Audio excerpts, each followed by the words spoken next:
আজকে সকালে করছি এই যে আলু ভাজা করেছিলাম, বরের জন্য রুটি করবো আর দুটো ছাতু পরোটা করবো, আর এই যে ডিম অমলেট করেছি বরকে দেবো। এর মধ্যে ভাত ছিল আর এই যে দুধ আছে।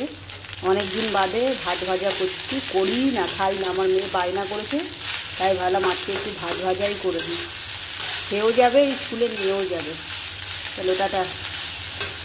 বাস একটুখানি ভাত ভাজা নিয়েছি আর একটা ছাতুর পরোটা, একটা টমেটো সস, এইটাই আজকে খাবো।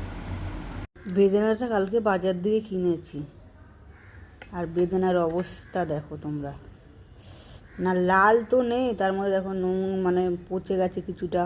কালকে কিনেছি, একদিনও পেরাতে না পেরাতে দেখো কি অবস্থা।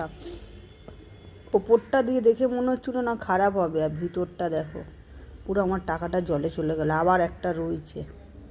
আজকের হচ্ছে মঙ্গলবার, আজকের মেনু হচ্ছে পাতলা করে কাঁচকলা আলু দিয়ে বাটা মাছের ঝোল, কাঁচকলা ছোকলা বাটা, ডাঁটা সর্ষে পোস্ত আর দই আর ভাত নিয়ে খেতে বসেছি। কেমন হয়েছে জানি না, বোঝাবো।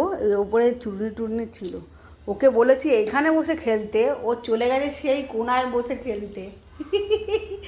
বলেছি এখানে বস, ও চলে গেছে ওই কোনায় গিয়ে খেলতে। এই টাকা, এই দেখো কোন কোনায় চলে গেছে খেলতে।